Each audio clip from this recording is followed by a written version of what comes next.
Bonjour. L'action Danone en vision journalière. L'action Danone, pour l'instant, pour moi, elle est. Bon, bah, le flux est baissier, hein, ça, c'est pas la peine que je vous le dise, hein. Ça se voit. Ça se voit à l'œil nu, hein. Seulement, ce que je me vois aussi, c'est que le prix est venu se stabiliser. Vous voyez, là, ça se stabilise sur la SMA 200.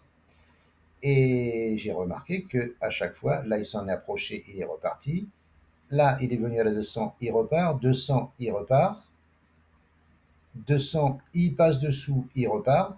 Et bon, bah ça, on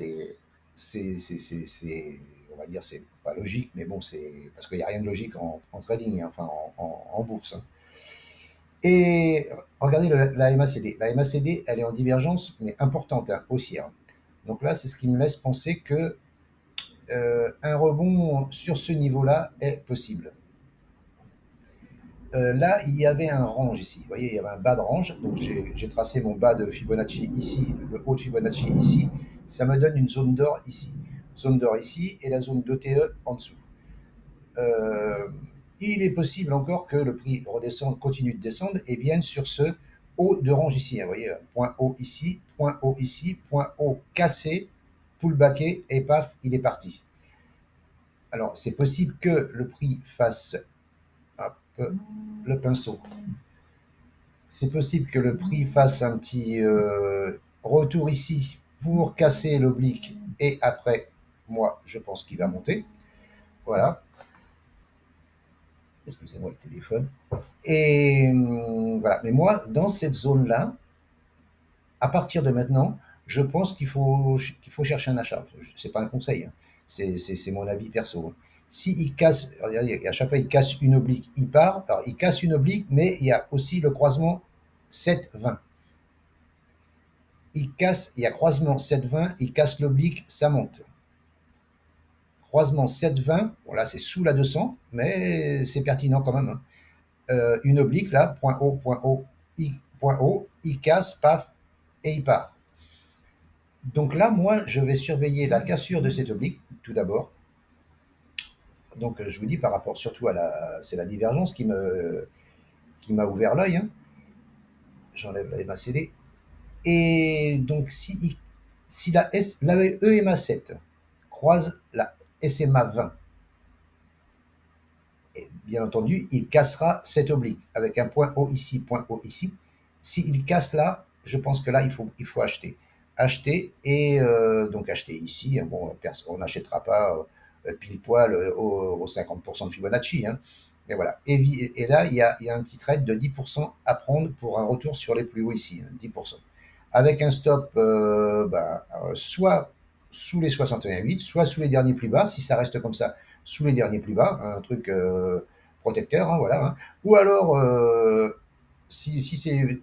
Moi, je préconise un stop ici sous les 78,6 de Fibonacci, hein, là, sous 64,86. Moi, c'est ce que moi, personnellement, je vais faire. Si, bien sûr, si il y a croisement EMA7, SMA20 et cassure de cette oblique. Je pense que ça, c'est quelque chose à regarder parce que là, il y a eu une belle chute. Voilà. Si on regarde les bougies Akinashi, par contre, là, c'est pas bon du tout, hein. Enfin, en journalier, si, parce que vous voyez, ça commence à hésiter. Ça hésite, ça hésite, ça hésite, mais on est toujours sous la 7 et au-dessus de la 200. Voilà. Et en hebdomadaire, par contre, c'est baissier, hein. En hebdomadaire, ça ne nous dit pas d'acheter, hein. En hebdomadaire, quand vous avez une bougie rouge avec un cul plat comme ça et une mèche basse, bam, bam, bam, bam, ça indique une probabilité de poursuite baissière. Mais comme en journalier, ça commence à se retourner, enfin à se retourner, ça ne se retourne pas, hein.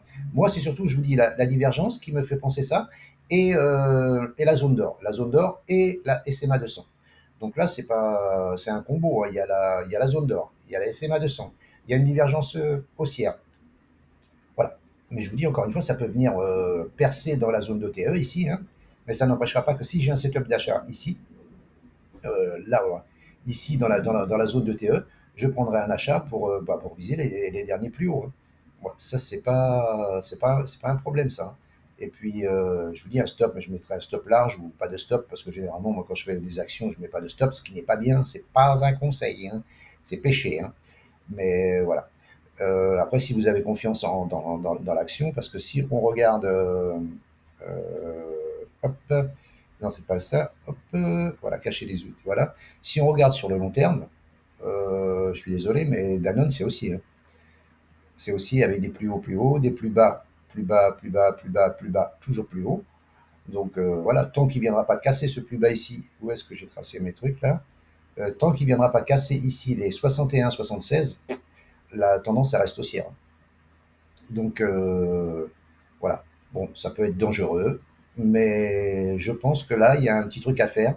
Si il y a, je me répète, hein, excusez-moi, mais c'est, enfin, parce que ça, c'est mon setup que je me sers tous les jours, enfin tous les jours, toutes les semaines, quand j'en ai l'occasion. C'est un croisement EMA7 et SMA20 au-dessus de la 200. Je réfléchis pas trop et j'achète. J'achète et après je cherche les plus hauts. J'y vais pas toujours, hein, au plus haut, hein, mais quand je prends le billet que moi j'ai envie de prendre, eh ben, je clôture une partie et voilà. Là, s'il y a un croisement 7-20, c'est possible de prendre un profit partiel à 72,84 ici, là, 72,82 sur les 23,6 et laisser monter sur les 76,24. Et l'objectif, pour moi, l'objectif, c'est là, c'est les moins 0,272 à 98. Voilà ce que je pense sur Danone pour la semaine prochaine. Mais c'est un plan en attente. Rien n'est fait, rien n'est joué, il n'y a pas de validation. Il faut que la 7 passe la 20. Excusez-moi d'insister sur ce point 7-20.